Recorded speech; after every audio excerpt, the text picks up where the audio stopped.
ٹھیک ہے. اعوذ باللہ من الشیطان الرجیم. بسم اللہ الرحمن الرحیم. عزیزان من، آج جنوری 1968 کی 20 تاریخ ہے اور درس قرآن کریم کا آغاز سورہ الفرقان کی آیت 19 سے ہو رہا ہے. 25/19. آپ کو یاد ہوگا کہ سابقہ درس میں سلسلہ کلام یوں چلا آ رہا تھا کہ جہنم میں لیڈروں اور ان کے متبعین فالوورز کے مکالمات کا ذکر تھا، اور میں نے یہ عرض کیا تھا کہ یہ آخرت کی جہنم میں جو ہوگا وہ تو وہاں کی بات ہے. اس دنیا کا جہنم وہ ہے کہ غلط معاشرہ کے انجام میں جو تباہی آتی ہے، قرآن کریم نے اسے یہاں کے جہنم سے تعبیر کیا ہے. اور اگر ان مکالمات کو یہاں کے اس جہنم کے کانٹیکسٹ میں دیکھا جائے تو بات بالکل واضح ہو جاتی ہے. اس تباہی کے وقت یہ عوام یا فالوورز یا متبعین الزام دیتے ہیں اپنے لیڈروں کو کہ ان کی وجہ سے یہ کچھ ہوا، اور وہ لیڈر انہیں الزام دیتے ہیں کہ یہ دودھ ہی اس قسم کا زہریلا تھا جس کی وجہ سے اوپر بالائی بھی ایسی ہی آئی. غرض ہے کہ وہ ایک دوسرے کو مطعون کرتے رہتے ہیں، اور قرآن یہ بات کہتا ہے کہ اس میں نہ تنہا وہ لیڈر اس کے ذمہ دار ہیں، نہ تنہا یہ متبوعین ان کے ذمہ دار ہیں، متبعین ان کے ذمہ دار ہیں. یہ ذمہ داری پورے کے پورے معاشرے کے اوپر عائد ہوتی ہے. اس لیے یہ سب اس جہنم کے عذاب میں ماخوذ ہیں، اور انہیں تو عذاب یہ بھگتنا ہی پڑے گا. اگر یہ پیچھے چلنے والے اس وقت اپنے عقل و ہوش سے کام لیتے اور جذبات کے سیلاب میں نہ بہہ جاتے تو ان لیڈروں کے پاس کون سی قوت تھی جس کی بنا پہ یہ آج اس قسم کا جہنم برپا کر سکتے تھے. تو بہرحال آخری بات یہ تھی کہ وہ لیڈر ان کے منہ پہ دے ماریں گے یہ بات کہ الزام ہم پہ دے رہے ہو، قصور تو تمہارا بھی اتنا ہی ہے. قرآن کہتا ہے فَقَدْ كَذَّبُوكُمْ بِمَا تَقُولُونَ فَمَا تَسْتَطِيعُونَ صَرْفًا وَلَا نَصْرًا. وہ ان عوام یا فالوور سے یہ کہتا ہے کہ یہ دیکھ لو تمہارے منہ پہ تمہیں یہ جھٹلا رہے ہیں. تو اس کے بعد اب نہ اس عذاب کا رخ کسی اور طرف مڑ سکتا ہے، نہ اس میں کوئی تخفیف ہو سکتی ہے، نہ تخصیص ہو سکتی ہے، نہ تفریق ہو سکتی ہے. وہ تو سارا معاشرہ ہی اس کے اندر پھر مبتلا ہوتا ہے. اور آگے یہ اس کی وجہ بیان کی وَمَن يَظْلِم مِّنكُمْ نُذِقْهُ عَذَابًا كَبِيرًا. اصل بات تو یہ ہے کہ یہ نتیجہ ہے ظلم کا. جیسا کہ میں اس سے پہلے متعدد بار عرض کر چکا ہوں، ہمارے نزدیک تو ظلم کچھ یہ جو بالادست طبقہ ہوتا ہے اسی کی طرف سے ہوتا ہے ظلم. یہ کمزور طبقہ جو ہے یا عوام جو ہیں انہیں مظلوم کہا جاتا ہے، انہیں ظالم کہا جاتا ہے. لیکن عربی زبان اور قرآن کریم کے استعمال کی روح سے ظلم کے تو بنیادی معنی ہے کہ جس چیز کو جس مقام پہ ہونا چاہیے اسے وہیں رکھا جائے. تو اگر بالادست طبقے نے ان عوام کو انسانیت کے مقام سے بھی نیچے رکھا، ان کو کموڈیٹیز اور اجناس قرار دیا کہ جہاں جی چاہے جس بھاؤ جی چاہے انہیں بیچ دیا جائے، یہاں بکیں یہاں بھیج دیا جائے، ایکسپورٹ کرنا ہو وہاں بھیج دیا جائے، تو ان کو بھی تو ان کے مقام انسانیت سے نیچے رکھا، اور ان عوام نے انہیں اٹھا کر انسانوں کے مقام سے الوہیت کا درجہ دے دیا، خدائی مقام ان کو دے دیا.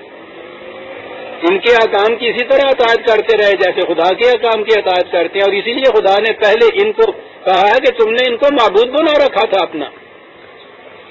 حقیقت یہ ہے کہ یہ ورشپ کا تصور ہمارے ہاں ہے وہ تصور نہیں ہے. یہاں تو یہ صورت ہے کہ کس کو کس مقام سے تم اٹھا کے اونچا رکھتے ہو یہ بھی ظلم ہے، اس کے مقام سے نیچے رکھتے ہو یہ بھی ظلم ہے.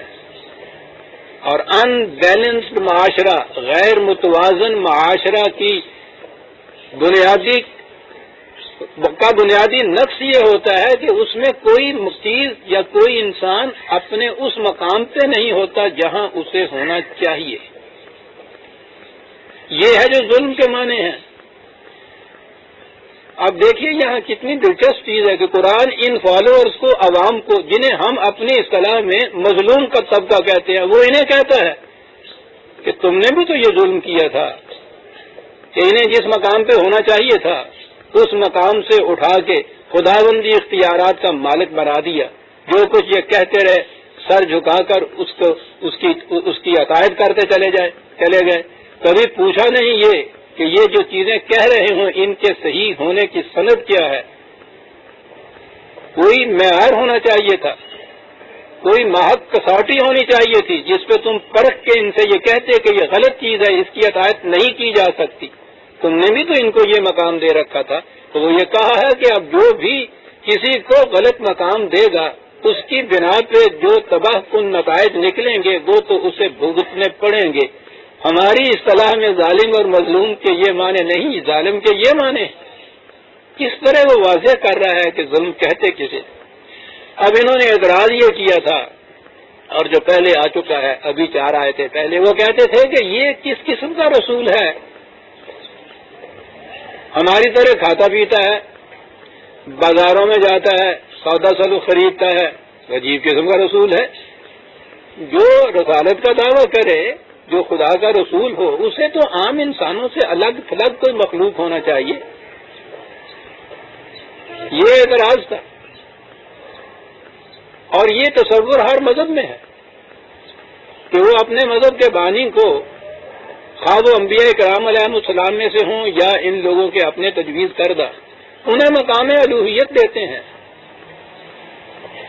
وہ ہوتے تو تھے دوسرے انسانوں کی طرح انسان ہی، لیکن وہ جو مریدہ پرانند والی بات ہے نا، ان کے مرنے کے بعد ان میں سے ہر ایک کو خدائی اختیارات کا حامل بنا، ان کو مافوق الفطرت قسم کی ایک حیولہ بنا دیتے تھے، پیکر بنا دیتے تھے. اور قرآن نے یہی آ کر بہت بڑا انقلاب تھا جو قرآن نے برپا کیا. اس نے کہا کہ یہ پیغام لانے والا تمہارے جیسا ایک انسان ہے، اس کی طرف خدا کی طرف سے یہ پیغام آتا ہے، یہ پیغام تم تک پہنچاتا ہے، اس پر عمل کر کے دکھاتا ہے. یہ اس کی روش، اس کا اسوہ تمہارے لیے نمونہ بن ہی صورت میں سکتا ہے کہ یہ تمہارے جیسا انسان ہو. اگر یہ فوق الفطرت یا فوق البشر ہو اور وہ کچھ کام کرے تو وہ تمہارے لیے نمونہ کیسے ہو سکتا ہے؟ تم تو ہر قدم پہ یہ کہہ دو کہ صاحب اس کا کیا ہے، یہ تو عام انسان تھوڑا ہے، یہ تو خدا کا رسول ٹھہرا اور ہم تو عامی گناہگار ٹھہرے. صاحب ہم ایسا کیسے کر سکتے ہیں؟ یعنی سنت رسول کے اتباع کی اس قدر تاکید بھی، اور رسول کو فوق الفطرت اور فوق البشر ماننا بھی. ارے فوق البشر جو ہے اس کی تقلید، اس کا اتباع، اس کی روش کے مطابق عام انسان، عام بشر چل کیسے سکتے ہیں؟ وہ اگر میدان جنگ میں مقابل کی فوج کو جب شکست، سوچ لیجئے کہ جب شکست، فرض کرو کہ شکست کا مقام آ جائے اور کوئی حربہ نہ ہو تو وہ کینکریوں کی ایک مٹھی مارے اور وہ سارے کے سارے اندھے ہو جائیں اور بھاگ جائیں، تو سوچئے کہ وہ ہم آپ اور دوسرے انسانوں کے لیے یہ روش رسول کی اسوہ کیسے بن سکتی ہے، سنت کیسے بن سکتی ہے، قابل اطاعت، قابل اتباع روش کیسے ہو سکتی ہے؟ یہ وجہ ہے کہ قرآن کریم ایک ایک قدم پہ یہ کہتا چلا جاتا ہے کہ وہ بابا معجزات تم طلب کرتے ہو، معجزہ رسول کی زندگی ہے، معجزہ اس کا یہ پیغام ہے، وہ فوق البشر نہیں ہو سکتا. اسی کی پھر دوبارہ تردید کی، وَمَا أَرْسَلْنَا مِن قَبْلَكَ مِنَ الْمُرْسَلِينَ إِلَّا إِنَّهُمْ لَيَأْكُلُونَ الطَّعَامَ وَيَمْشُونَ فِي الْأَسْوَاقِ. وہ کہا کہ یہ بات اسی رسول کے ساتھ نہیں، جتنے رسول اس سے پہلے آئے تھے ان کی بھی یہی کیفیت تھی. وہ بھی عام انسانوں جیسے انسان تھے، وہ بھی بازاروں میں چلا پھرا کرتے تھے، وہ بھی اسی طرح سے کھایا پیا کرتے تھے. اور آگے وہ بات واضح کر دی، وَجَعَلْنَا بَعْضَكُمْ لِبَعْضٍ فِتْنَةً.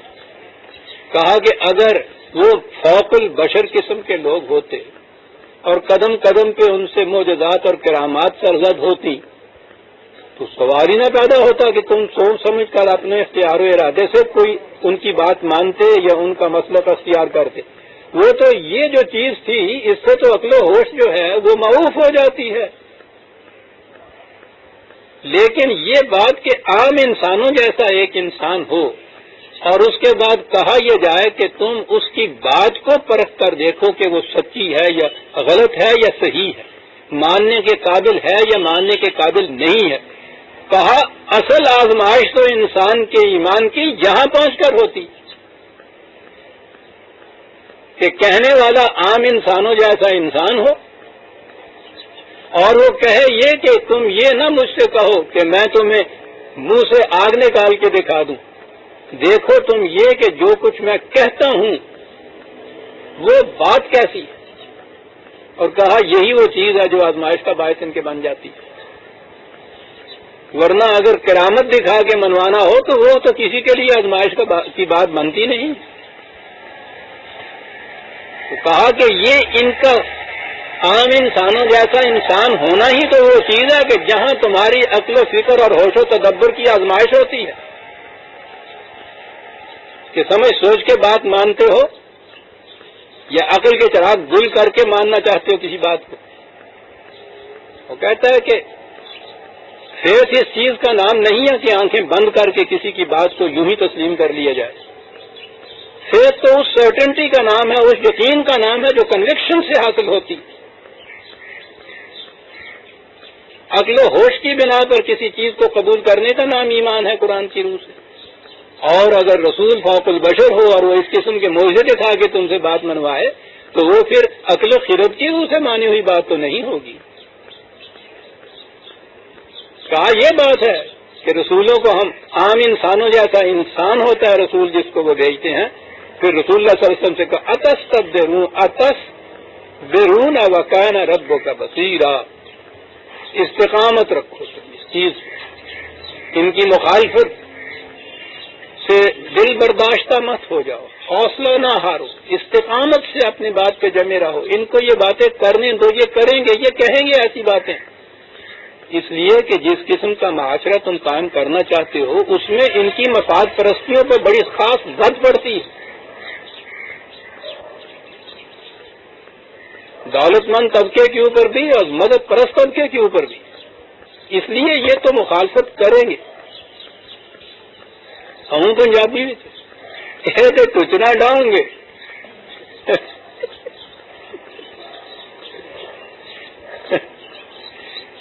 ان سے دل برداشتہ نہ ہو جائے. جیسا میں نے عرض کیا تھا سب سے سخت ترین پتھر جو مخالفت کا آتا ہے وہ استہزاء کا آتا ہے، مذاق اڑانا، تمسخر اڑانا. دلیل کا جواب تو دیا جا سکتا ہے لیکن تمسخر اور استہزاء، تذلیل انسانیت کی، یہ تو بڑا ہی بازاری انداز ہوتا ہے. رسول اس سطح کے اوپر نہیں اتر سکتا. وہ تو اخلاق انسانیت کے بلند ترین معیار پر ہوتا ہے. لیکن دلیل کا جواب جب مذاق اڑانے اور استہزاء کے انداز میں دیا جائے تو بہت ہی حوصلہ فرساتی وہ بات ہوتی ہے. وکان ربوں کا بصیرہ کوئی بات نہیں. خدا کا قانون مکافات عمل ہر چیز کو دیکھ رہا ہے، بس تم حوصلہ نہ ہارو. وقال الذین لا یرجون لقاءنا لولا انزل علینا الملائکۃ او نرى ربنا. کہا یہ بھی ان کی طرف سے ایک مطالبہ آتا ہے کہ رسول کہتا ہے کہ میری طرف فرشتہ وحی لاتا ہے. وہ کہتا ہمارے اوپر فرشتہ کیوں نہیں نازل ہوتا. اور اگلی بات یہ نرى ربنا، ہم خدا کو اپنی آنکھوں سے کیوں نہیں دیکھتے. آپ غور کیجئے قرآن نے اس کا جواب جو ہے خالص نفسیاتی طریقے سے دیا. یہ ہے ہی ایک سائیکولوجیکل مرض ہے جو اس قسم کی باتیں کراتی ہے. آپ خود اپنے دل میں محسوس کر لیں گے کہ بات کیا وہ کہتا ہے. یعنی اگر یہ کہتا ہے کہ خدا میرے ساتھ یہ بات کر، ہمارے ساتھ خدا کیوں نہیں بات کرتا؟ آپ دیکھتے ہیں یہ ہمارے ساتھ خدا کیوں نہیں بات کرتا؟ ہم پہ کیوں نہیں ملائکہ اترتے؟ یعنی خود تکبر نفس ہے نا اس کے اندر، یعنی خود بڑا بن رہے ہیں یہ، ہمارے ساتھ کیوں نہیں یہ بات ہوتی؟ اور قرآن جواب ہی اتنا دیتا ہے، لقد استكبروا فی انفسہم، بہت بڑا بنتے ہیں یہ اصل میں۔ یعنی بات اس کی نہیں یہ کرتے کہ جو کچھ رسول کہتا ہے وہ کیسے ہے، وہ سمجھتے ہیں کہ رسول کی بڑائی اس میں ہے کہ یہ کہتا ہے مجھ پر فرشتے نازل ہوتے ہیں اور خدا مجھے پیغام بھیجتا ہے، وہ کہتا ہے ہم پہ یہ کچھ کیوں نہیں ہوتا؟ لقد استكبروا فی انفسہم واتوا عتوا کبیرا، اور یہی بات ہے جس کی وجہ سے یہ اتنی سرکشی اختیار کیے ہوئے ہیں۔ اگر دل سے اس خیال کو نکال دیں، اسی سطح پہ آ جائیں جس سطح پہ رسول کہتا ہے کہ میں ہوں، عام بشری سطح، اور اس کے بعد پھر جو کچھ ان سے کہا جاتا ہے اس سے غور و فکر کریں تو یہ صحیح نتیجے پہ پہنچ سکتے ہیں۔ لیکن جب دل میں یہ تکبر ہو کہ ہے ہم میں سے ہی یہ کل کا ایک چھوکرا معاذ اللہ، ایک غریب کا لڑکا، ایک یتیم کا بچہ ہمارے ساتھ یہاں بکریاں چرایا کرتا تھا، آج یہ دعوے ہو رہے ہیں کہ صاحب ہم پہ فرشتے نازل ہو رہے ہیں، خدا ہماری طرف پیغام بھیج رہا ہے، ہماری طرف کیوں نہیں بھیج رہا وہ پیغام؟ تو کہا یہ ہے ان کی سرکشی کی وجہ، اور انہی کے انداز کے مطابق کہا کہ یہ کہتے ہیں ہم پہ فرشتے نازل کیوں نہیں ہوتے، بات ان کے انداز کا ہے۔ یوم یرون الملائکۃ لا بشری یومئذ للمجرمین ویقولون حجرا مہجورا، تو کہا کہ جس دن ان کے تصور کے مطابق کہیں فرشتے نظر آ گئے چیخے مار کے بھاگ جائیں گے۔ یاد رکھیے قرآن کریم نے یہ واضح انداز میں بتا دیا ہے کہ ملائکہ انسانوں کو نظر نہیں آیا کرتے، اس لیے کہ وہ محسوس اور مرئی پیکر نہیں ہیں، ویزیبل چیزیں نہیں ہیں، مادی نہیں ہیں، میٹیریل نہیں۔ عام انسان تو ایک طرف رہا، ایک طرف رہے، خود نبی اکرم صلی اللہ علیہ وسلم اور صحابہ کبار، قرآن کریم میں ہے کہ بدر کے میدان میں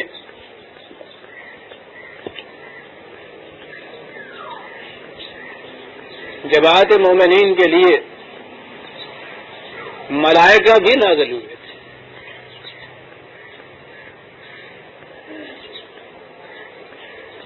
اس نے وہی بتا دیا ہے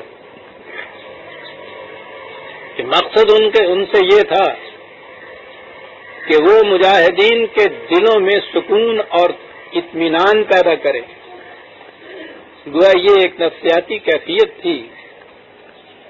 میں اس وقت اس تشریح میں نہیں جانا چاہتا کہ پھر یہ ملائکہ کا نزول کیسے تھا اور وہ اس قسم کی کیفیت کیسے پیدا ہوتی تھی۔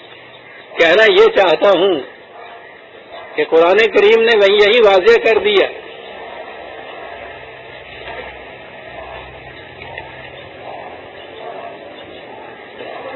وَأَنزَلَ جُلُودًا لَمْ تَرَوْهَا، خدا نے اس قسم کے لشکر نازل کیے جنہیں تم دیکھ نہیں سکتے تھے۔ 9/26 میں بھی ہے، 9/40 میں بھی ہے، دیگر مقامات میں بھی یہ چیز ہے۔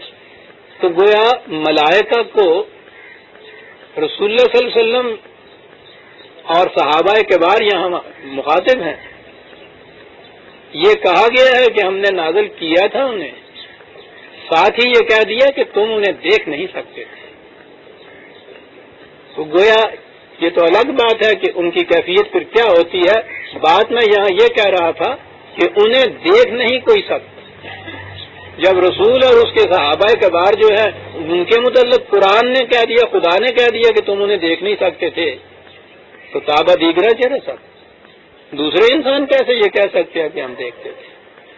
تو میں جیسا کہ بتایا کرتا ہوں کہ یہ جو ہمارے ہاں کو 65 کی جنگ میں افسانے مشہور ہوئے تھے نا، کہ وہ سفید گھوڑیوں والے اور سبز اماموں والے وہ آئے ہوئے تھے اور وہاں دیکھا گیا اور راوی کے پل پہ وہ بم دے کے وہ ہوائی جہاز سے بم گرتا تھا ان کی طرف، وہ اٹھا کے ان کی طرف پھینک دیتے تھے، اور اس جنگ میں اتنے آئے ہوئے تھے اور ہم نے یہاں دیکھا، اور فلاں حضرت صاحب سے پوچھا، انہوں نے کہا کہ ہاں ہاں ہاں یہ رسول اللہ صلی اللہ علیہ وسلم تشریف لے جا رہے ہیں جنگ میں مدد کے لیے، یہ فرشتے اتر رہے ہیں آسمان سے۔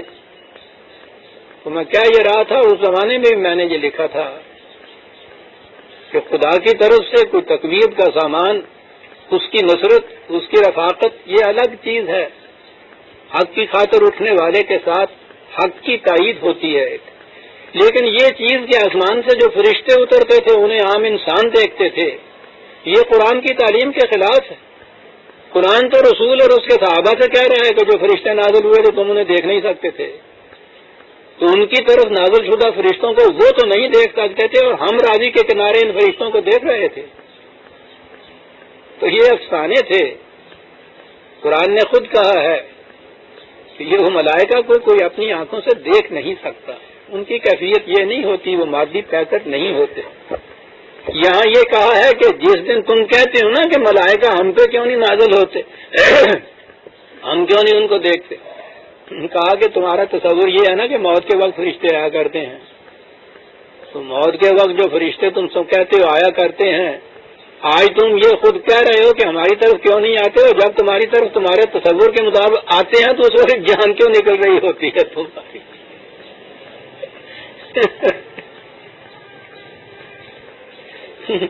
اس وقت تمہاری کیفیت یہ ہے، وَيَقُولُونَ حِجْرًا مَّهْجُورًا، اس وقت تم بھی، تمہارے عوالم والی بھی یہ کہتی ہے کہ یا اللہ یہ عزازیل، یہ موت کے فرشتے کسی وقت، کچھ وقت کے لیے تو دور ہو جائے، ہٹ جائے، اس وقت تو تمہاری کیفیت یہ ہے، اور آج یہ کہہ رہے ہو کہ صاحب فرشتے ہمارے سامنے کیوں نہیں آتے، کچھ سمجھ سوچ کے تو باپ کا یہی اندازہ لگائیے نا کس طرح سے قرآن اس قسم کے جو کی باتوں کو کاٹتا کیسے۔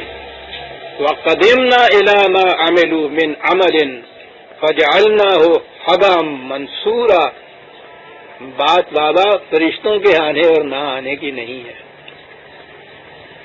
بات تو یہ ہے کہ تم نے کام کس قسم کے کیے۔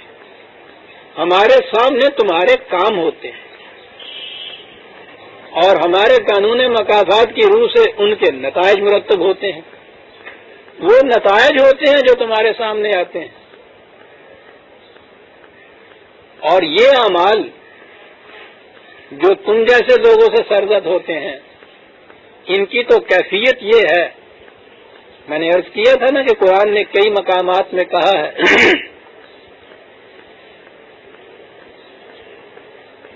ان قوموں کے، ان افراد کے اعمال کے جنہیں وہ یکسر کافر یا مشرک کہہ کر پکارتا ہے انہیں تو چھوڑیے، ایسے لوگ جو سمجھتے ہیں اپنی دانست میں کہ ہم بڑے اچھے کام نیکی کے کر رہے ہیں، اور وہ اپنی دانست میں اپنے ہی تصور کے مطابق اسے نیکی سمجھ رہے ہوتے ہیں۔ اگر قرآن کہتا ہے کہ اگر وہ خدا کی وحی کے معیار کے مطابق نیکی کے کام نہیں ہے تو ان کا بھی کوئی نیک نتیجہ نہیں نکل سکتا۔ سوال یہ نہیں کہ تم اپنی دانست میں کس کام کو اچھا کام سمجھ رہے ہیں، اس طرح تو دنیا کے ہر اہل مذہب سے پوچھئے، نہایت دیانتداری سے وہ اپنے ان باطل کے اعتقادات اور مسالک اور اعمال کو بالکل اچھا، نیک اور حق سمجھتے ہیں۔ اس میں یہ بات نہیں ہے کہ صاحب وہ بڑا مخلصانہ طور پر اس کو یہ صحیح سمجھتا ہے، ٹھگوں کے ہاں یہ یقیناً عقیدہ تھا ان کے ہاں کا کہ وہ گلا گھونٹ کے راہ رہوں کو، مسافروں کو مارتے تھے، ان کا مال لوٹتے تھے، اور اس کے بعد دیوی کے چرنوں میں جا کے 5واں حصہ پیش کرتے تھے، اور یہ وہ شخص تھا، شادی نہیں ہوتی تھی کسی نوجوان کی جب تک وہ ایسا نہ کرے، اور ایسا کرنے والا جو تھا اس کو بہت بڑا مقام حاصل ہوتا تھا، اور اس میں کسی منافقت کو دخل نہیں تھا، وہ نہایت خلوص دل سے ایسا مانتے تھے۔ ہندو جب گائے کی پوجا کرتا ہے تو وہ کسی کے دکھلاوے کی خاطر نہیں کرتا۔ ہمارے ہاں یہ جتنے قبروں پہ جا جا کے مرادیں مانگتے ہیں، چڑھاوے چڑھاتے ہیں، کسی کو دکھانے کی خاطر نہیں کرتے، ان سے دیکھیے وہ دکھانے والے ٹھیک ہیں وہ بھی نظر آ جاتے ہیں، لیکن عوام جو وہاں جاتے ہیں نہایت خلوص نیت سے وہ جاتے ہیں۔ خلوص نیت تو کسی کے صحیح اور غلط ہونے کا معیار نہیں ہو سکتا، غلط اور صحیح ہونے کا معیار تو خدا کی دی ہوئی کسوٹی ہے۔ نیک اور غلط کا معیار تو اسوہ رسول اللہ ہی ہو سکتا، اس کے اوپر پرکھ کے دیکھنا چاہیے کہ کوئی عمل کیسا ہے۔ اگر یہ خدا کی دی ہوئی کسوٹی جو ہے اس کے اوپر کوئی عمل خیر یا نیک کام نہیں ثابت ہوتا تو اپنی دانش میں کتنا ہی کوئی کیوں نہ کہے کہ میں تو نہایت نیک نیتی سے ایسا کرتا ہوں، یہ نیک نیتی تو ہر جگہ کسی عمل کے نیک ہونے کا معیار یا ثبوت نہیں ہو سکتا۔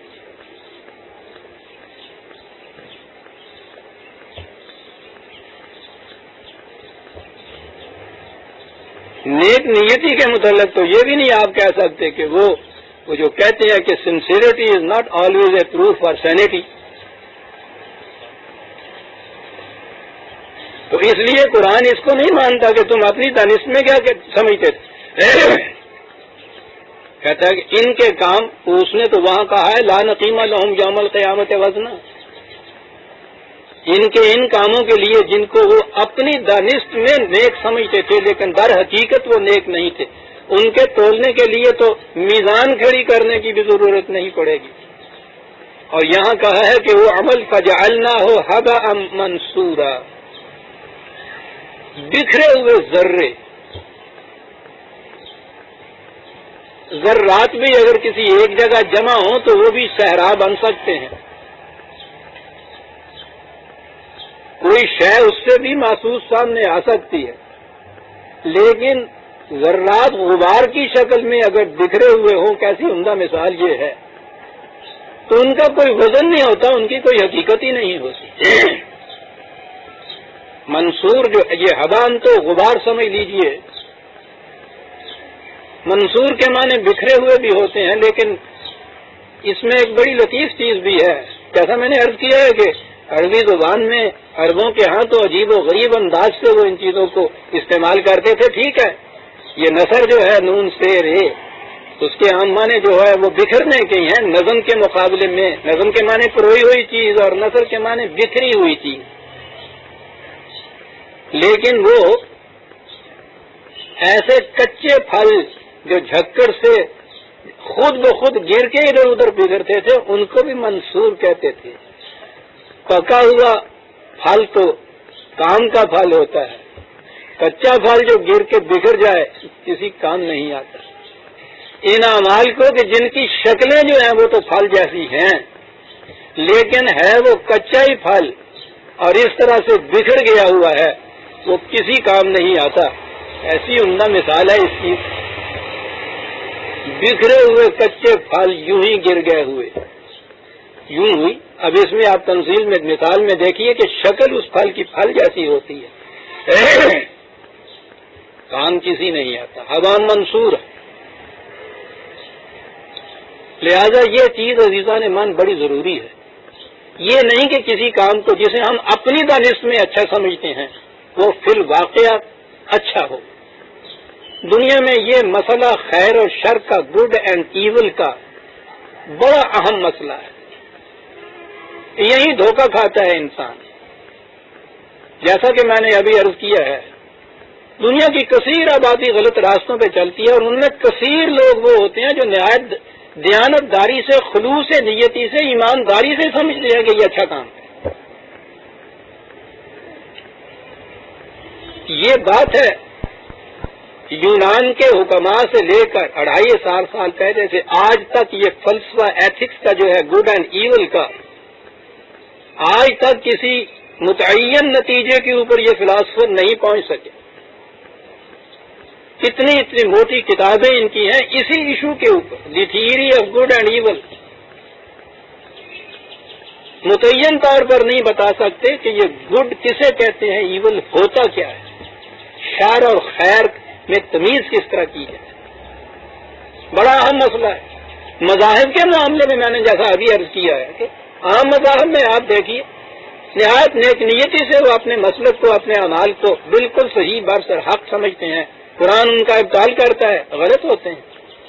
اس لیے قرآن نے آ کے یہ کہا کہ یہ بات انسانوں کے ذہن کی فیصلہ کرنے کی نہیں ہے، اس کے لیے آبجیکٹو سٹینڈرڈ ہونا چاہیے، خارجی ایک معیار ہونا چاہیے جو انسانوں کے ذہنوں کا اور اس کی فکر کا تراشیدہ نہ ہو۔ اور ایسا معیار تو جب انسانوں سے باہر خارجی ہے یا آبجیکٹو آپ کہیں گے، وہ تو خدا کی طرف سے دیا ہوا ہی ہو سکتا ہے، یعنی انسانوں سے اوپر. اور یہی چیز ہے جسے وہی کہتے ہیں آبجیکٹو اسٹینڈرڈ، ایک خارجی معیار جو کسی انسان کے ذہن کا تراشیدہ نہ ہو. وہی کی یہ ضرورت ہے. خدا کے ماننے کے معنی صرف یہ ہے کہ ہم اپنے کاموں کے لیے، خیر اور شر کے لیے، نیک اور بد کے لیے، گڈ اینڈ ایول کے لیے ایک خارجی معیار ہونا چاہیے، آبجیکٹو اسٹینڈرڈ ہونا چاہیے. یہ ان کی ٹرم ہے فلاسفرز کی بھی اور سائیکالوجسٹ کی بھی، سبجیکٹو جو خود انسانوں کے ذہن کا تراشیدہ ہو، اور آبجیکٹو جو خارج سے ملا. یہ جتنی ڈسکشنز ان لوگوں نے خود گڈ اینڈ ایول کی ہے، اس میں آخر میں وہ اس نتیجے پہ پہنچتے ہیں کہ اس کے لیے کوئی آبجیکٹو اسٹینڈرڈ ہونا چاہیے، خارجی معیار ہونا چاہیے، ورنہ انسانوں کے ذہن کا تراشیدہ یا وضع کردہ یا پیدا کردہ معیار وہ تو ان میں اختلاف ہوتا چلا جائے، کبھی ایک نقطے پہ نہیں پہنچ سکے گی فکر انسانی اس باب میں. اور یہ ہے مقام جہاں وحی کی ضرورت پڑتی ہے، جہاں خدا کے ماننے کی ضرورت پڑتی ہے. تو قرآن یہ کہتا ہے کہ اپنی اپنی دانست میں جو تم لوگ اچھا کام، ثواب کا کام سمجھتے ہو، ان میں سے تو وہ کام ہے کہ جو خدا کے میزان میں جب آتے ہیں ان کے لیے یا تو میزان ہی کھڑی نہیں کی جاتی، حبم منصورہ ہوتے ہیں، بکھرے ہوئے ذرے، کچے پھل گرے ہوئے جن کی کوئی قدر و قیمت نہیں ہوتی، وہ یہ ہوتے ہیں. اس کے مطابق خدا کے پیمانے اور خدا کے معیار کے مطابق پرکھ کے دیکھو اپنے کاموں کو. اور یہی چیز عزیزان من مذہب کی دنیا میں جب ہم آتے ہیں، وہاں یہ خلوص نیت جسے آپ کہتے ہیں، حسن نیت جسے آپ کہتے ہیں، بہت بڑے فریب اور دھوکے کا موجب بن جاتی ہے. وہاں تو بالعموم جو ہوتا چلا آ رہا ہے بس اسی کو ہی آپ معیار قرار دیتے ہیں. سوال ہوتے چلے آنے کا نہیں ہے، غلط بھی تو ہوتا چلا آ رہا ہوتا ہے. باقی مذاہب کے ہاں جو آپ کہتے ہیں کہ یہ باطل پرست ہے، یہ غلط ہے، ان کے ہاں تو آپ سے بھی زیادہ عرصے سے وہ ہوتا چلا آ رہا ہے. آپ کا یا ہمارا مذہب اسلام جو ہے یہ دین، یہ تو سب سے لیٹسٹ ہے. اگر یہی پیمانہ ہو، اگر یہی معیار ہو کہ جو ہوتا چلا آ رہا ہے، زمانہ قدیم سے متواتر چلا آ رہا ہے، تو ان کے ہاں تو یہ معیار آپ کے معیار سے زیادہ لمبے عرصے سے چلا آ رہا ہوتا ہے. اس دلیل کے مطابق ان کو ہم کس طرح کہہ سکتے ہیں کہ وہ باطل ہے؟ یہ سند کوئی نہیں، یہ دلیل کوئی نہیں ہے، یہ معیار کوئی نہیں. معیار صرف خدا کا دیا ہوا معیار ہے، خواہ وہ متواتر اطلاف سے چلا آ رہا ہو یا آج کسی کے ذہن کا پیدا کردہ ہو. اس میں کوئی فرق نہیں. اسے پرکھ کے دیکھ لیجئے خدا کی کسوٹی کی، وہ خدا کی عطا کردہ کسوٹی کے اوپر، وہ جو اسے سونا کہہ دے وہ سونا ہے، جسے وہ پیتل کہے وہ پیتل ہے، معاملہ ختم ہو گیا. اس لیے وہ کہتا ہے کہ ان کے اعمال نتیجہ کیا پیدا کریں گے. اس کے مقابلے میں پھر وہ آئے اصحاب الجنت یومئذ خیر مستقر و احسن مقیلا. اس کے مقابلے میں اہل جنت ہیں. یہاں دو لفظ آئے، خیر مستقر، جن کا مستقر، میں نے ابھی خیر اور شر کہا تھا نا، وہ یہ کہتا ہے اہل جنت وہ ہیں کہ جن کے اعمال، جن کے کام خدا کی دی ہوئی کسوٹی پر سچے ثابت ہوئے، ان کا مستقر خیر ہے.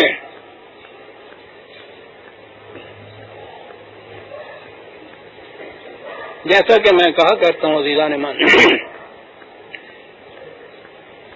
الفاظ تو قرآن نے عربی مبین کے استعمال کیے ہیں، لیکن اس کے انتخاب میں بھی یہ اعجاز ہے کہ ایک ایک لفظ کے اندر وہ اتنے اہم مسائل کو حل کر دیتا ہے کہ عام فکر انسانی بڑی بڑی ضخیم جلدوں میں بھی محصل نہیں کر پاتے. مستقر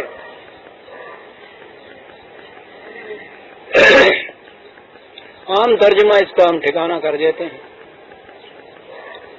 سمجھنے کے لیے. یہ کہہ دیتے ہیں کہ آخری منزل آخری مقام مستقر کے یہی معنی ہمارے یہاں لیے جاتے ہیں عام طور پر. قرآن تو بہت بڑی حقیقت بیان کر جاتا ہے عزیزان میں. مستقر کہتے ہیں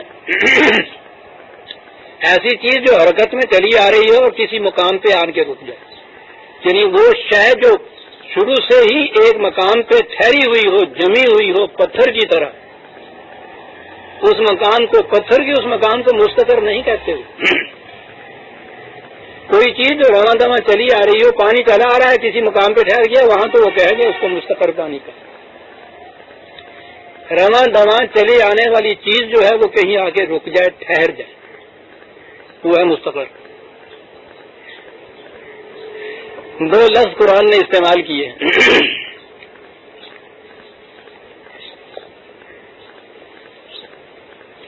6/99 6/99 هو الذي أنشأكم من نفس واحدة فمستقر ومستودع قد فصلنا الآيات لقوم يفقهون. پہلی بات تو یہ کہ خدا وہ ہے جس نے تمہیں نفس واحدہ سے آگے بڑھایا، پیدا کیا نہیں. انشاءکم، واہ. اور اس کے بعد تمہارے لیے مستقر ہے اور مستودع. کہا کہ یہ بات جو ہے تو بڑی نکھار ابھار کے کی گئی، لیکن سمجھ میں ان کے ہی آئے گی جو غور و فکر سے کام لیں. میں نفس واحدہ کی بات تو یہاں اس وقت تفصیل میں نہیں جاؤں گا. مستقر اور مستودع لفظ دو ہیں، عربی زبان کے ہیں، مادے ان کا ہمیں پتہ ہے، یہ قافرے بھی ہے، دالین بھی ہے. تو پھر یہ اس میں غور و تفکر کیا ہے جس کے لیے بتایا، اور یہ تو بڑے گہرے غور و فکر کی بات ہے. اور غور و فکر کے لیے قرآن نے کہا ہے کہ انفس اور آفاق میں جوں جوں ہماری نشانیاں بے نقاب ہوتی چلی جائیں گی، قرآن کے حق ہونے کے لیے وہ ثبوت اور دلیل بنتی چلی جائیں. تو غور و فکر یہ ہے کہ انفس اور آفاق میں یہ جسے وہ خدا نے اپنی نشانیاں کہا ہے، کائنات کے اندر جو نظام چل رہا ہے، جس انداز سے یہ کائنات چل رہی ہے، خود انسانی نفسیات جو سائیکے ہے، سائیکالوجی ہے، اس میں تغیرات ہو رہے ہیں. وہ کہتا ہے کہ جوں جوں یہ سمجھ میں آنے شروع ہوں گے تمہارے، قرآن کے حقائق بے نقاب ہو کر تمہارے سامنے آ جائیں گے. یہ ہے غور و فکر جو وہ کہتا ہے. تو مستقر اور مستودع کے اندر کون سی چیز ہے جس پہ غور و فکر سے یہ بات سمجھ میں آئے گی؟ پہلے تو شاید نہ آ سکتی، اگرچہ ہمارے ہاں بہت پہلے اس قسم کے مفکر گزرے ہیں جنہوں نے اس پہ غور کیا تھا، لیکن ہمارے دور میں یہ بات بڑی واضح ہوئی. وہ ہے انسانی تخلیق، یا کائنات میں مختلف چیزیں جو جاندار بھی ہیں ان کی تخلیق کا سلسلہ. یہ جسے تھیوری آف ایوولوشن آپ کہتے ہیں، نظریہ ارتقاء جسے کہتے ہیں. عام تصور تو یہی ہے نا، اور مذاہب میں، سب مذاہب میں یہی تصور پایا جاتا ہے کہ کسی طرح سے خدا نے ایک بیٹی کا پتلا بنایا، آدم بنایا، اس میں سے پتلی چیری ہوا پیدا کی، اس میں سے انسان آگے. پھر وہ ایک جوڑائی کی ضرورت تھی نا، پہلی مشکل تو وہی تھی، یہ مشکل حل کی، آگے یہ چل پڑا سلسلہ. باقی یہ چیزیں بھی باہر کائنات کی جتنے یہ جانور مویشی یہ وہ ہیں، سارے اسی طرح کی اس طرح سے بنے ہوئے موجود ہیں. ذہن انسانی یہی پہنچ سکتا تھا. لیکن آج کی تحقیق یہ کہہ رہی ہے کہ یہ اس طرح سے نہیں تھا. زندگی کی ابتدا ایک جرثومہ حیات سے ہوئی تھی. وہ یونیلیٹرل سیل اس کو کہتے ہیں، یونیلیٹرل سیل، ایک جرثومہ واحد جس کے اندر یہ دونوں خصوصیات تھیں الگ ہو کے نر اور مادہ بننے کی. بہرحال ارتقاء کی تھیوری یا نظریہ جو ہے اس میں تفصیل میں جانے کا تو یہ وقت نہیں ہے میرے پاس. ساری تھیوری ان کی ہے کہ اس طرح سے یہ چیزیں جو ہیں، یہ زندگی کی مختلف فیکٹر جنہیں وہ کہتے ہیں، لائف کے یا زندگی کے متعلق سائنس اب تک نہیں بتا سکی کہ ابتدا اس کی ہوئی کس طرح سے، بتا ہی نہیں سکے۔ یہی تو وہ چیز ہے کہ جس میں خدائی اختیار آتا ہے۔ تو زندگی آگے بڑھ کے یہ انہوں نے مختلف پیکر کیسے اختیار کیے؟ یہ جرثومے جو مائک وہ خوردبین سے نظر آتے ہیں، اس کے بعد یہ کیڑے مکوڑے، رینگنے والے، 2 پاؤں پہ چلنے والے، 4 پاؤں پہ چلنے والے، اس قسم کے جانور، یہ گوریلا قسم کے چمپینز وغیرہ، ملتے جلتے ہوئے انسان سے شکل و شباہت میں، اور پھر انسان۔ تو زندگی مختلف منازل میں سے گزرتی ہوئی اس پیکر انسانی میں آئی، اور اس کے لیے ان کی تھیوری میں یہ ہے کہ ہر جنس یا ہر سپیسی ایک مقام پہ آ کے رکتی ہے، وہاں اس کے اندر کچھ تبدیلیاں پیدا ہوتی ہیں۔ تبدیلیاں ایسی ہوتی ہیں کہ وہ اس درجے سے، اس منزل سے جس میں وہ ہے، ان سے اگلی منزل میں پہنچنے کے قابل اسے بنا دیتی ہیں، اور یہ صلاحیتیں اس کو اگلی منزل میں پہنچا دیتی ہیں۔ پھر وہ وہاں رکتی ہے، ٹھہرتی ہے، اور اس کے بعد پھر وہ ان صلاحیتوں لے کے اگلی منزل میں جاتی ہے۔ مستقر کے معنی ہوتے ہیں، جیسا میں نے ابھی عرض کیا، کوئی رواں دواں چیز کسی منزل میں آ کے ٹھہرے، اور مستودع کے معنی ہوتے ہیں وہاں سے اسے کسی اور کے حوالے کر دیا جائے۔ یہ ورا کرنا آپ جانتے ہیں نا، ودیت کے معنی ہوتا ہے نا کسی کے سپرد کر دینا کسی امانت کو۔ الفاظ دو عزیزان من، اور آپ سمجھے جو اس نے کہا تھا کہ بابا غور و فکر سے بات سمجھ میں آئے گی جو ہم کہہ رہے ہیں۔ یہ بات آج یورپ کا سائنٹسٹ وجد میں آ جائے گا 2 لفظ جب اس کے سامنے آئیں گے کہ کیا کہہ گیا 1400 سال پیش کریے۔ هو الذی انشأکم من نفس واحد، نفس واحدہ، وہ جو پہلا سیل ہے، یونیلیٹرل سیل، اس سے زندگی، انشاکم، زندگی پیدا کی نہیں قرآن کہتا، اس سے آگے نشو و نما دے کر آگے بڑھایا اس سے، اور بڑھنے کی صورت یہ نہیں تھی کہ یکا یک اگلے پیکر میں یوں پہنچ گیا، پھر یوں آ گیا، اور پھر یوں آ گیا، نہ، بڑھتا گیا، ایک منزل میں استقرار اس کو ہوا، پھر رکا، ٹھہرا، تو اس کا مستقر بنا۔ مستقل طور پہ ٹھہرنے کا مقام نہیں، یاد رکھیے، رکنے کا مقام۔ اور اس کے بعد اس مقام کے جو یوں کہ یہ رہنے والے یا اس مقام کے جو ذمہ دار سے مستعد، انہوں نے اس امانت کو آگے کسی کے سپرد کر دی، مستقروں و مستعدوں۔ مستقر کے یہ معنی تو قرآن نے خود واضح، میں نے عرض کیا ہے نا کہ قرآن سمجھنے کا طریقہ یہ عزیزان ایمان کو لفظ آئے دیکھیے کہ اس کے معنی وہ خود کیا، وہ کس طرح وضاحت کرتا ان معنی کی۔ وہ یہ کہتا ہے زمین کے متعلق،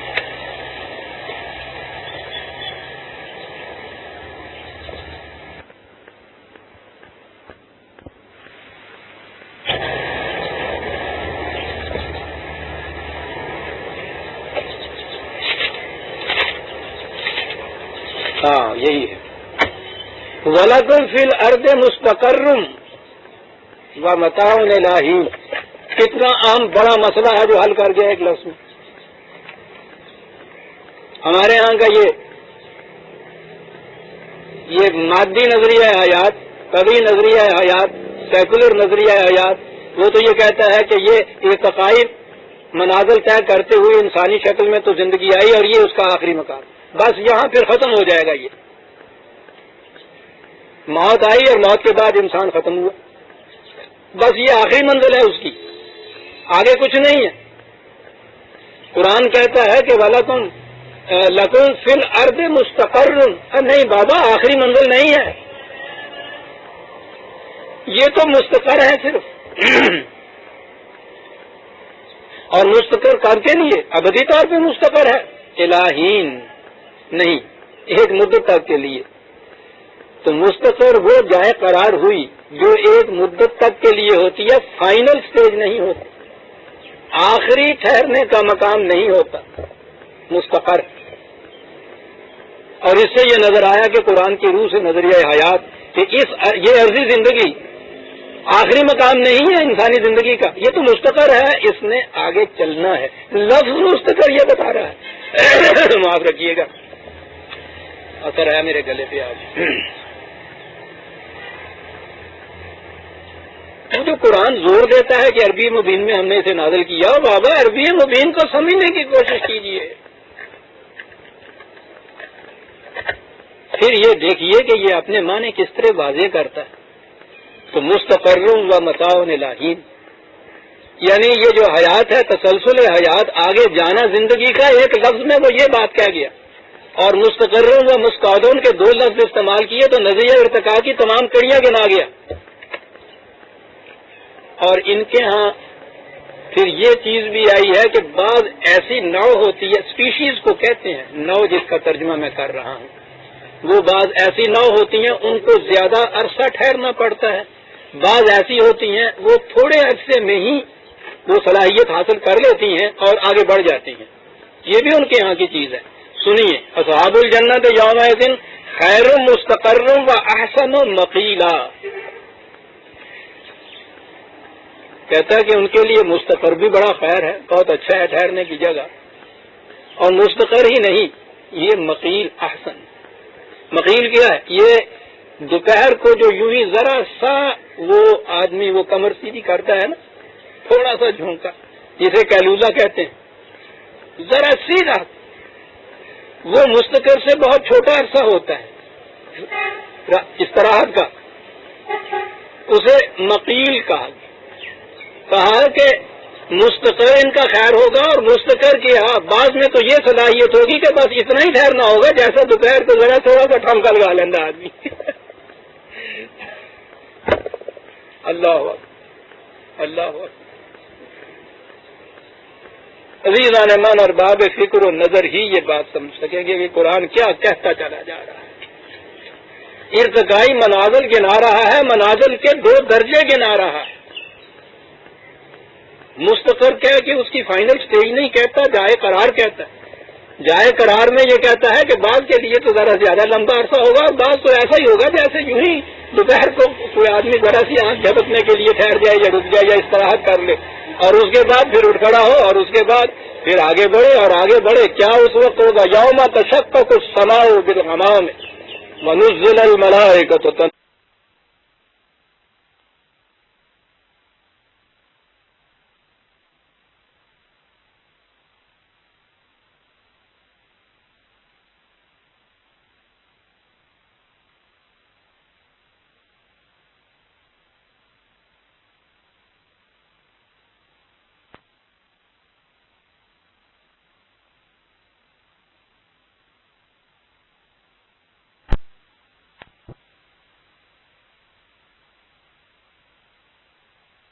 یہ ہے. لیکن ایک بات سوچنے کی عزیزان من، کہ اگر ہر جگہ یہی چیز ہو کہ قرب قیامت میں جب یہ چیز کچھ نہیں رہے گی اس وقت آسمان دھنکی ہوئی روئی کی طرح ہو جائیں گے، زمین پھٹ جائے گی، آسمان گر جائے گا، ہم آپ آج جو ہیں ہمیں اس سے کیا فائدہ پہنچا؟ اس بات وہ ہو جائے گا، اس وقت ہو جائے گا، اور جو اس وقت موجود ہوں گے ان کو اس سے کیا فائدہ پہنچے گا؟ وہ تو بجک گردش چرخے نیلو فری، نہ انجن بمارن، نہ انجینئری، نہ زمین رہے گی، نہ زمین کے رہنے والے رہیں گے.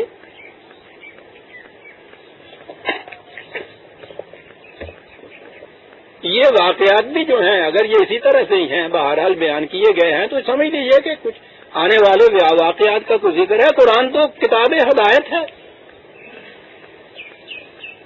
ہمارے لیے تو اتنا ہی ٹھیک ہے کہ اس زمین کی زندگی میں مستقر ہے، ہمارے لیے آگے چلتی ہے زندگی، یہ ہے ہدایت ہماری. یہ زمین ہی ایک دن نہیں رہے گی، وہ ٹھیک ہے نہیں رہے گی. زمین میں رہنے والوں کے متعلق تو خدا نے کہہ دیا کہ یہ تو ختم نہیں ہو جائیں گے زمین کے ختم ہونے کے ساتھ، وہ تو اس وقت کے والے بھی آگے چلیں گے. تو اس لیے ہر مقام پہ ان کے معنی یہی نہیں ہے. یوم تشقق السماء بالغمام، یہ تو کہا جاتا ہے یہاں ترجمے اس کے، جس دن آسمان بادلوں کے ساتھ پھٹ پڑے گا. کیا چیز آپ کے سمجھ میں یہ آئے گی؟ ونزل الملائکۃ تنزیلا، فرشتے اتارے جائیں گے، آہستہ آہستہ تنزیل ان کی ہوگی. ٹھیک ہے، یہ بھی ہوگا قرب قیامت میں، تو جو اس دور میں لوگ ہوں گے وہ دیکھ لیں گے۔ اگر قرآن نے یہی بات کہی ہے تو ہمارا اس پہ بھی ایمان ہے۔ جب ایمان ہمارا یہ ہے کہ یہ کائنات ابدی نہیں ہے، اس نے ختم ہونا ہے ایک دن، تو ٹھیک ہے، آج ہمارے لیے اس میں یہ کیا چیز ہے؟ وہ تو بتا رہا ہے کہ یہ باطل کے نظام کی جگہ جب حق کا نظام قائم ہوگا، جسے وہ الجنت کہتا ہے، اس وقت کیفیت کیا ہوگی؟ انشقاق، پھٹ پڑنا جو ہے، اس کے معنی یہ ٹھیک ہے پھٹ پڑنا، اشق تو عرب طلوع سحر کو بھی کہا کرتے تھے۔ کتنی بڑی چیز ہے،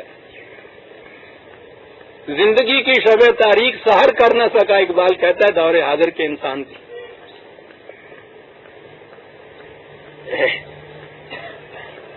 جس نے سورج کی شعاعوں کو گرفتار کیا، زندگی کی شب تاریخ سحر کر نہ سکا۔ اور قرآن نے جہاں یہ کہا ان انزلنا فی لیلۃ القدر، آخر میں کہا ہے نا یہ حتی مطلع الفجر، وہ کیا چیز ہے؟ فجر اور انشقاق تو ایک ہی بات ہے، تاریکیوں کا پھٹ پڑنا اور اس میں سے نورانیت کو جلوہ دار ہو جانا، جسے قرآن نے کہا ہے واشرقت الارض بنور ربها، اس دور میں یہ زمین اپنے پرورش دینے والے کے نور سے جگمگا اٹھے گی۔ اس ارض کی بات ہو رہی ہے، اس زمین کی بات ہو رہی ہے۔ یہاں یہ کیفیت ہو جائے گی کہ جہاں تاریکیاں ہی تاریکیاں چھائی ہوئی ہیں، جب نظام خداوندی قائم ہوگا تو نورانیت نورانیت یہاں ہوگی۔ سماج جو ہے یہ کائناتی قوانین ہیں، اقدار خداوندی ہیں، خارج سے جو آتے ہیں۔ یہ ٹھیک ہے، غمام بادلوں کو کہتے ہیں، قرآن کریم نے ہر جگہ زمین مردہ کو حیات تازہ عطا کرنے کے لیے ہمیشہ آسمان کے بادلوں کو اور می کی تشبیہ دی ہے۔ اس کو اقدار خداوندی کی روح سے حیات تازہ اور حیات نو عطا کرنے والے سامان و اسباب، جب یہ غلط نظام کی تاریکیاں چھٹ جائیں گی، ایک طلوع سحر ہوگا، نئے نظام کی نورانیت جو ہے پھیل جائے گی دنیا میں۔ یہ اقدار خداوندی، یہ تمام آسائشوں، راحت سامانیوں کے ساتھ اس زمین کے اوپر نازل ہوگی، اور نازل ہوگی نزل الملائکۃ تنزیلا۔ یہ فطرت کی قوتیں ان تمام سامان کو لے کر تنزیلا، بتدریج، آہستہ آہستہ بتدریج آئے گی، یکلخت نہیں۔ یہ میں نے کہا تھا نا، باب بھی ہوتا ہے عربی زبان کے اندر، آہستہ آہستہ کسی چیز کو یہ اتاری جائیں گی۔ یہ دور وہ ہوگا، اس دور کی خصوصیت کبریٰ کیا ہوگی عزیزان من؟ اب دیکھیے بات سمجھ میں آ جاتی ہے، اور عظیم چیز ایسی عظیم چیز ہے، میں سمجھ میں نہیں آتا کہ بیان کیسے کروں گا، اور میں تو وجد میں آ جاتا ہوں۔ اس دور میں کیا ہوگا؟ الملک یومئذ الحق للرحمن۔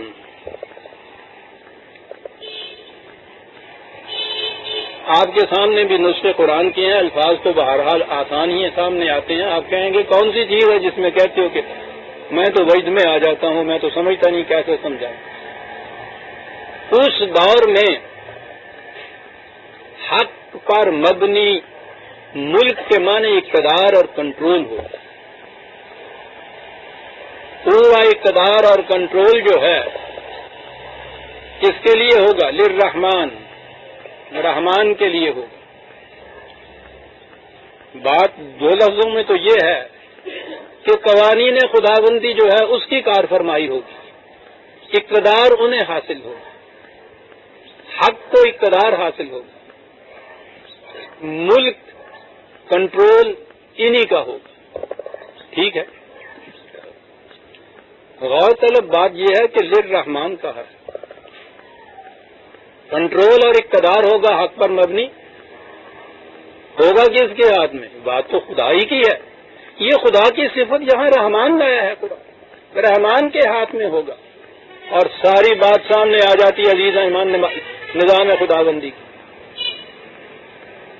رحمان تو آپ کو پتا ہے نا کہ رے ہے میم اس کا مادہ ہے، اس کے معنی ہوتے ہیں اس انداز کی پرورش کرنا کسی کی جیسے رحم مادر میں بچے کی جنین کی پرورش ہوتی. صاحب کنٹرول یا صاحب اقتدار جن کے ہاتھوں میں بھی کنٹرول ہوتا ہے، جن کے ہاتھوں میں بھی قوت یہاں ہوتی ہے، وہ تو زندگی کو ذبح کر دیتے ہیں، وہ تو گلا گھونٹ کے رکھ دیتے ہیں. اقتدار اور استبداد تو مرادف الفاظ ہیں. کہا اس میں خصوصیت یہ ہوگی کہ کنٹرول اور اقتدار اس کے ہاتھ میں ہوگا جس کا فریضہ نشو و نما دینا ہے.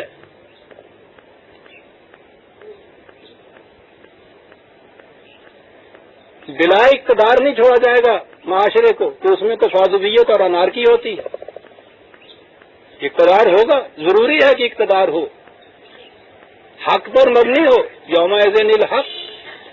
لیکن جن کے ہاتھ میں اقتدار ہو ان کی خصوصیت کیا ہو؟ خصوصیت رحمانیت ان کی ہو، عالمگیر انسانیت کی ربوبیت اور نشو و نما ان کا فریضہ ہوگا. اور پھر یہی بات نہیں ہے، یہ پھر رحمت کے مادے سے یا رحم کے مادے اور رحمت والا رحمان جو لایا ہے قرآن، اس میں تو ایک قدم اور آگے بڑھتا ہے.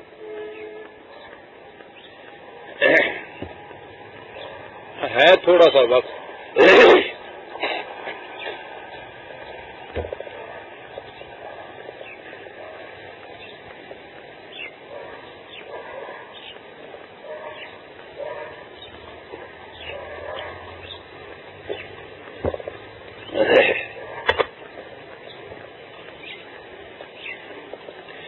قرآن کریم نے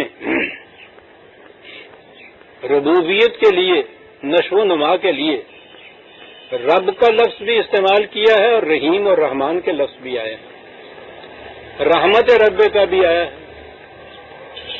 اور ربوبیت بھی آئی.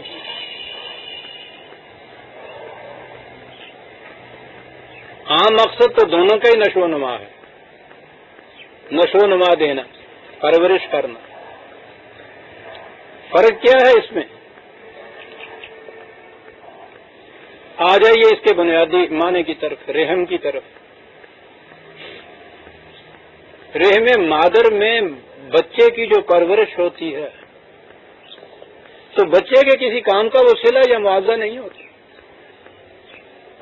ماں تو معاوضہ بچے سے مانگتی نہیں. میں تو ابھی رحم کی بات کر رہا ہوں. بچے کی پیدائش کے بعد بھی یہ جو ماں کی طرف سے پرورش آتی ہے وہ ہے رحمت. حقیقت میں اس کا ایک حصہ ہوتا ہے جو رحم کے اندر وہ جنین کی پرورش کرتی ہے.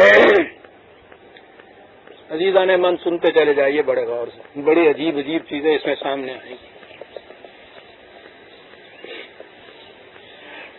ایک تو پرورش وہ ہے کہ پرورش آپ کریں، اس کا جدا گانا تشخص، انفرادیت، انڈیویجویلٹی وہ باقی نہ رکھیں، ختم کر دیں. یہ طریقہ ہوتا ہے. یہ عجیب کائناتی سلسلہ ہے خدا کا مقرر کیدا ہوا. رحم مادر کے اندر بچہ اپنی الگ انفرادیت رکھ رہا ہے. ماں الگ ہے اور اس کے اندر بچہ الگ ہے،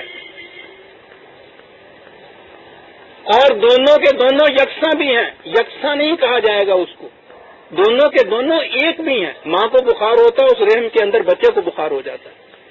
ماں کمزور ہوتی ہے، وہ کمزور ہو جاتا ہے. بچے کو اگر آپ نے کیلشیم دینا ہوتا ہے تو ماں کو کیلشیم کھلاتے ہیں.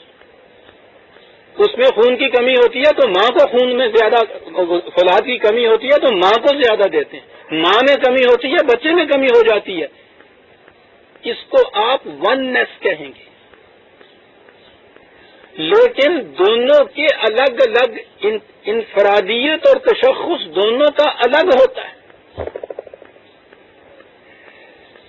بچے کی انفرادیت کو تکمیل تک پہنچاتے چلے جانا اپنے خون جگر سے، ایک دوسری انفرادیت جو ہے اس کو مکمل کرتے چلے جانا اپنی محنت اور کوشش سے. اس میں اس کی محنت اور کوشش کا کوئی دخل نہیں ہوتا. یہ ہے رحیمیت، یہ ہے رحمانیت.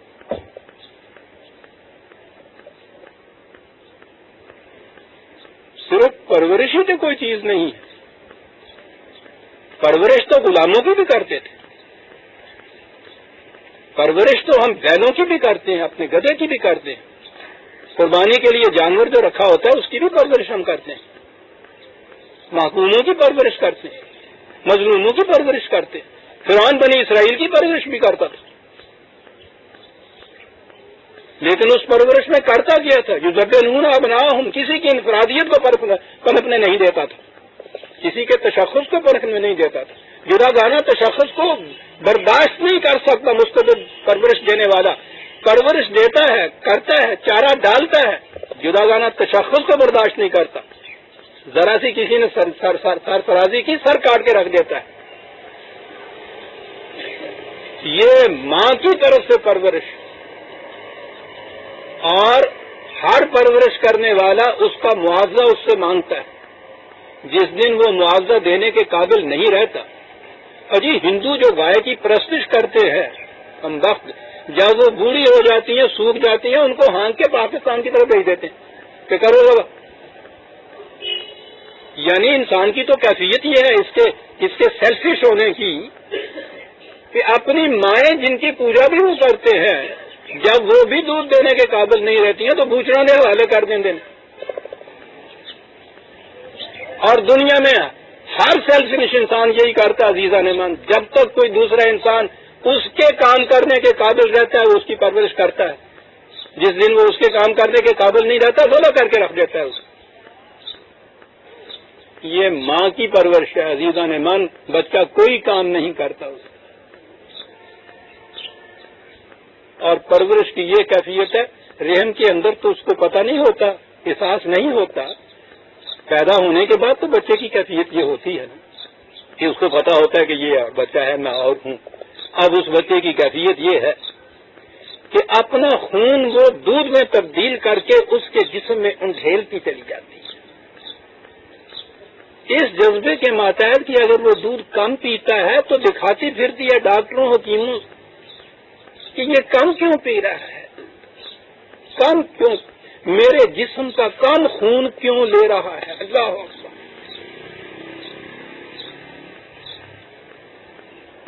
سردی کی راتوں میں اگر وہ کہیں بستر پہ پیشاب کرتا ہے تو گیلی اور ٹھنڈی جگہ خود سوتی ہے، اس کو گرم بستر میں لٹاتی ہے، کوئی معاوضہ نہیں اس سے یہ مانگ رہی، کوئی معاوضہ نہیں اس سے یہ لے رہی، معاوضہ دینے کے قابل ہی نہیں ہے وہ۔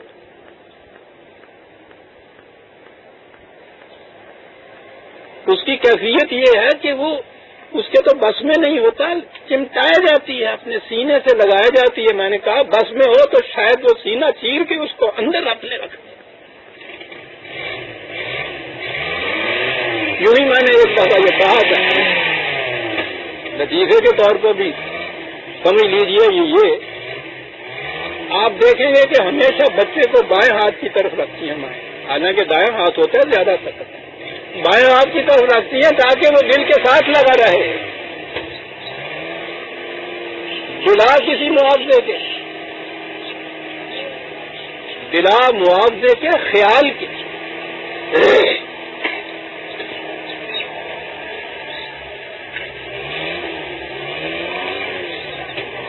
پرورش کی یہ کیفیت ہوتی ہے۔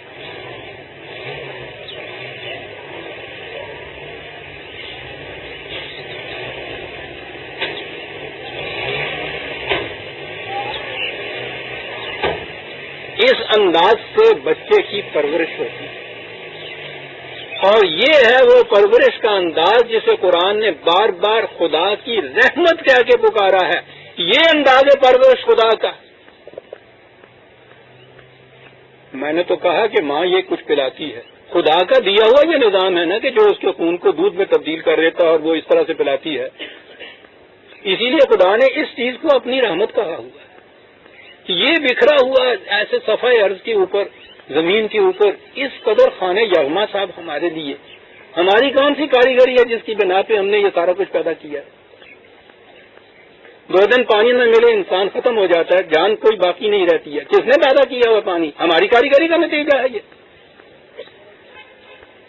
یہ ہے وہ جسے وہ رحمت کہتا ہے، یہ انداز پرورش۔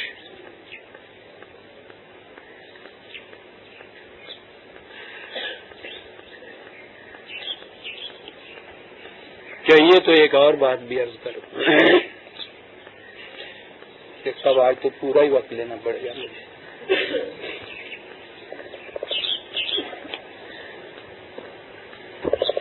پرورش کی بات میں نے کہی نا کہ ماں دودھ دیتی ہے. جنت میں آپ نے دیکھا ہوگا کہ دودھ کی نہریں بھی ہیں اور شہد کی نہریں بھی ہیں.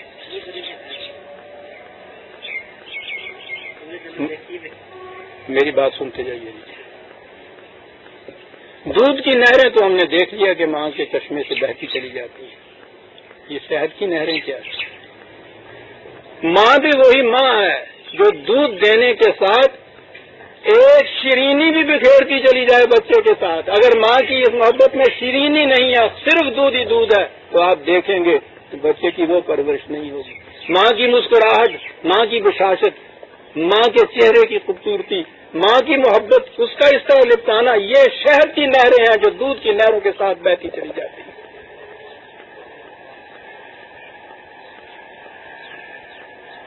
جس ماں میں یہ دونوں چیزیں ہوں گی، آپ دیکھیے گا اس کا بچہ جنتی زندگی کے مطابق پرورش پائے گا. محض دودھ دینے سے نہیں ہو سکے گا. دودھ کے ساتھ شہد کے قطرے بھی ٹپکائیے نہ ہو، اور آپ کو مائیں اپنا دودھ بھی نہیں دیتی ہیں، ڈبے کا دیتی ہیں. ان کو کیا پتا کہ شہد کے قطرے کیسے ٹپکائے جاتے ہیں. ان بچوں سے پوچھئے کہ جنہوں نے ماں سے دودھ بھی لیا ہے اور شہد بھی لیا ہے، کہ ان کی پھر کیا نشو و نما ہوئی ہے اور کیا ان کی انفرادیت کس قسم کی بنی ہے. صاحب، یہ ہے جنت کی پرورش. اب دیکھا آپ نے کہ قرآن ہر مقام کے اوپر رحمت اور رحمت اور رحمت کیوں کہے چلا جا رہا ہے. رحمت کی تو مثال ہی ماں کے ہوش میں ملتی ہے. آپ لیکن بچہ ذرا بڑا ہو جاتا ہے، وہاں باپ آتا ہے، پھر او بیٹا یہ نہ کرنا، تمہیں میں نے کہا تھا کہ ادھر نہ جانا، یہ کرو. کنٹرول شروع ہوتا ہے، اقتدار شروع ہوتا ہے، وہ محبت دیے جاتی ہے. یہ اس کو قاعدہ اور قانون سکھاتا ہے، یہ اس پہ ایک کنٹرول رکھتا ہے. یہ ماں اور باپ دونوں کے توازن سے، تعامل سے، تعاون سے گھر کے اندر جو پرورش ہوتی ہے وہ رحمت اور الملک کا امتزاج ہوتا ہے. اگر صرف وہ رحمت ہی رحمت ملتی جائے بچے کو اور یہ ساتھ نہ ہو بات، تو نشو و نما ناتمام رہ جاتی ہے. وہ بچہ مدرس چائلڈ جسے انگریزی میں کہتے ہیں نا، ماں لاڈلا، وہ تو بن جاتا ہے. ماں لاڈلا یہ مدرس چائلڈ کیا ہوتا ہے؟ اپنی پروٹیکشن کے لیے دوسروں کا محتاج. خود پروٹیکشن تو اس سے ہوتی ہے یہ جو باپ ساتھ کر رہا ہوتا ہے، چھوڑتا ہے اس کو چلنے کے لیے، خطرہ آتا ہے تو وہاں روکتا ہے.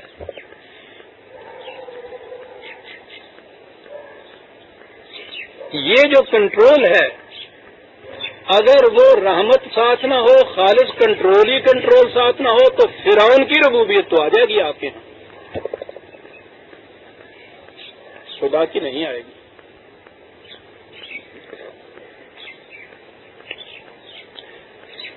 ایک انگریز مغرب کے فلاسفر غالباً باس نے یہ کہا تھا نا کہ تم مجھے بتا دو کہ فلاں قوم نے اس قسم کا خدا اپنے لیے تجویز کیا ہوا تھا، میں اس قوم کی پوری معاشرت، نفسیات، سیاست سب کچھ بتا دوں گا تمہیں. بڑی عجیب بات تھی، فرض کی بات نہیں. جو قوم صرف مدر چائلڈ بن کے رہ جاتی ہے، اپنی حفاظت، نشو و نما، پروٹیکشن کے لیے دوسروں کی محتاج، خود نہ کچھ کر کے دینا، دوسروں کی محتاجی، جو قوم اس طرح سے پروان چڑھتی ہے وہ ہمیشہ محکوم رہتی.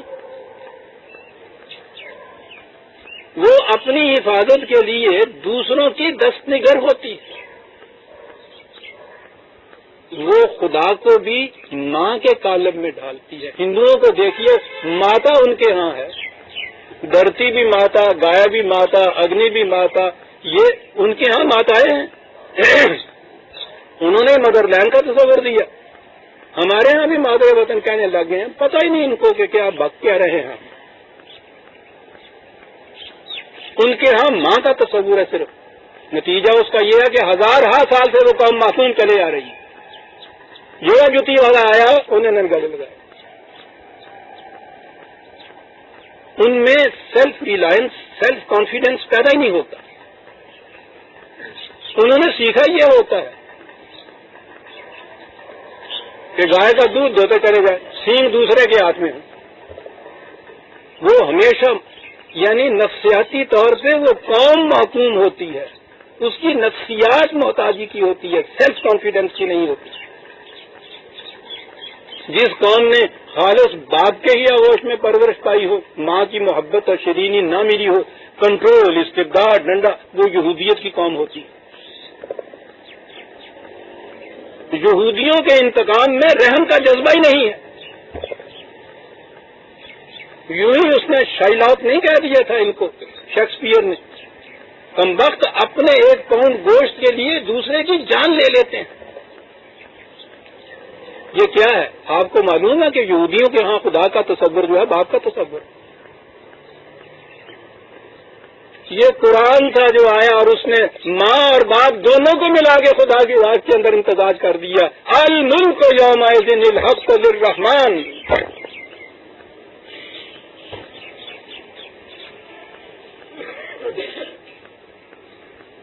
وہ خدا کے جس کے اقتدار میں ماں کی سی محبت سموئی ہوئی ہے.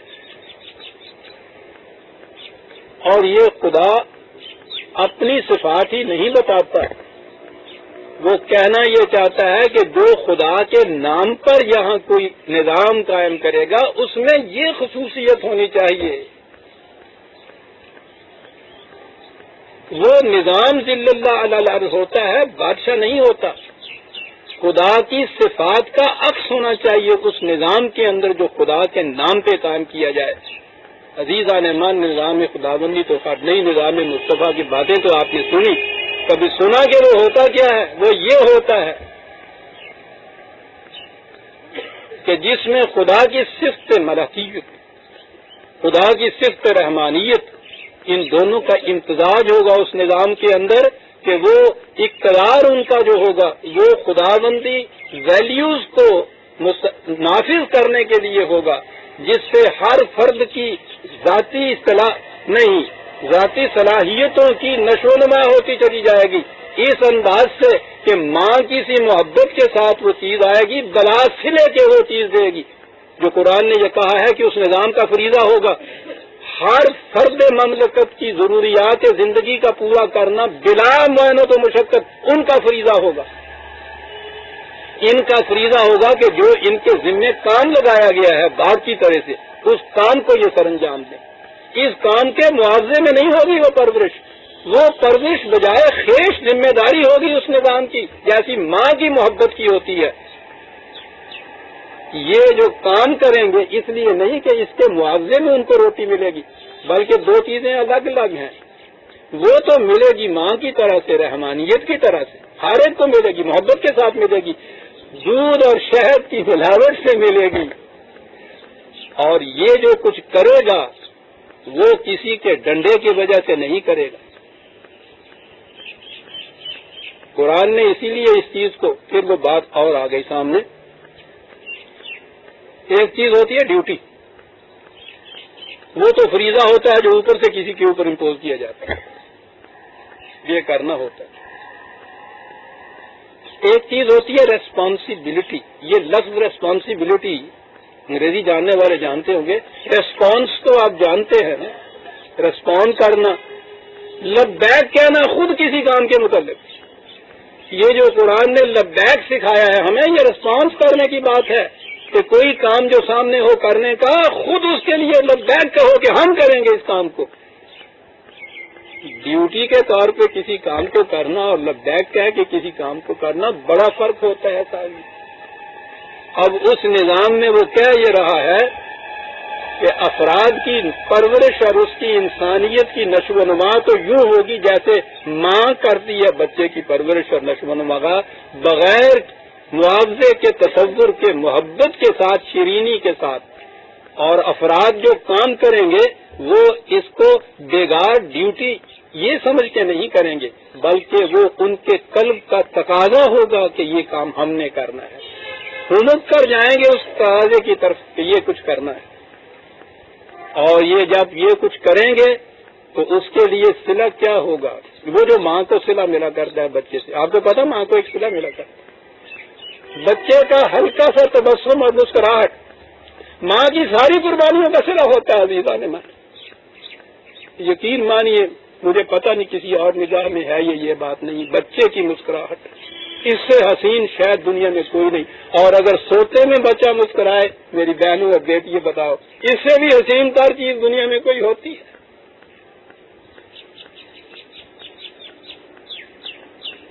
ماں کی طرف سے شیرینی، بچے کی طرف سے مسکراہٹ، باپ کی طرف سے اس لیے کنٹرول کے کہیں خطرے میں نہ پڑ جائے، یہ اس لیے لبیک کہہ رہا ہے اس کے اوپر کہ یہ نہیں کہ تھانے دار کا ڈنڈا ہے، یہ اس کے اندر کی آواز ہو جاتی ہے اس حفاظت کو لینا۔ یہ ہے عزیزان من اس نظام کی خصوصیت جس کے اندر کہا ہے قرآن نے کہ فرشتے ملائکہ کا نزول ہوا کرتا ہے، اس میں الملک یومئذ الحق للرحمن وکان یوما علی الکافرین عسیرا، اور جنہوں نے اس کی مخالفت کی ہوگی اس قسم کے نظام کی، آپ سوچ لیجئے کہ ان کے اوپر وہ دور پھر کس قدر اسرت کا دور ہوگا۔ عزیزان من، ہم سورہ الفرقان کی آیت 26 پہ آ گئے، 27 سے ہم آئندہ لیں گے۔ ایک اعلان ضروری ہے، ربنا تقبل منا انک انت السمیع العلیم، بات آگے